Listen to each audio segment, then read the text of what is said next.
Public support is building for big, bold action on climate, and companies are matching that enthusiasm with big, bold promises to reduce their carbon emissions to zero. Well, not exactly zero, net zero. The airline industry announced a goal of net zero airline emissions by 2050. Pepsi pledges to be net zero by 2040. Amazon is looking to achieve net zero carbon by 2040. Now, Shell wants to be net zero by 2050. Net zero is a pledge that you won't increase the amount of carbon in the atmosphere.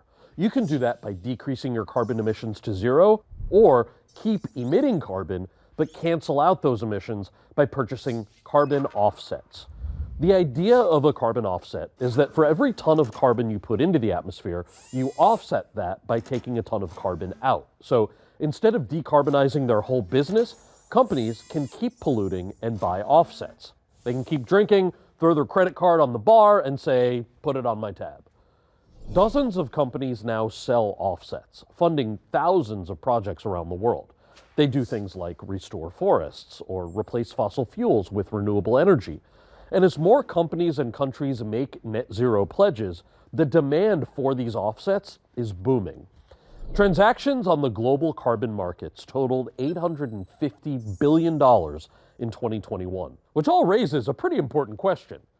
Do these things actually work?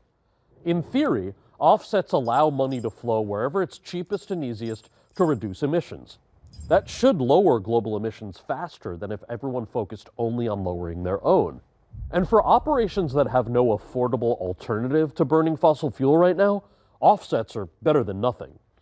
But how offset projects work on the ground often doesn't match the theory. So here's an example. Some offsets plant trees, which absorb carbon.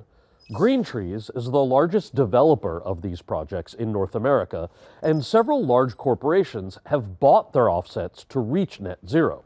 But a Bloomberg investigation found that Green Trees often takes credit for planting trees that were already there.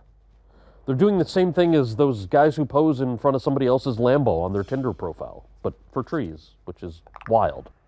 Now, the vast majority of carbon offsets don't actually claim to suck CO2 out of the atmosphere. They take the form of avoided emissions. Essentially, these offsets pay people to protect trees from being cut down. But for this to work, those trees need to be 100% doomed. And a lot of time, they aren't. The Nature Conservancy, the world's largest environmental group, sells avoided emissions offsets. But Bloomberg reporters found that many of the forests that they claim to preserve are in no danger of being cut down. They're not even breaking a sweat. The problem here is that carbon offsets are essentially IOUs to the atmosphere, but the atmosphere has no power to collect those IOUs. There's no atmosphere enforcement agency. There are carbon offset registries which validate carbon savings, but those aren't accountable to anyone. So there's a huge incentive for landowners to do as little as possible to keep that sweet offset cash rolling in, and there's a huge incentive for companies to use cheap, dubious offsets to give the appearance of cutting emissions and avoid the difficult work of actually cutting them. Now, there are a few examples of effective offsets, like ones that take carbon directly out of the air, which can be accurately measured, but far, far more commonly, the carbon offset market is used as a reputation laundromat. And that can make climate change even worse by giving a false impression of progress while robbing us of time. And when it comes to the climate emergency, time is a precious resource that we can't afford to lose. So can the carbon offset market clean up its act and live up to its promises? Our teams went to investigate. Take a look.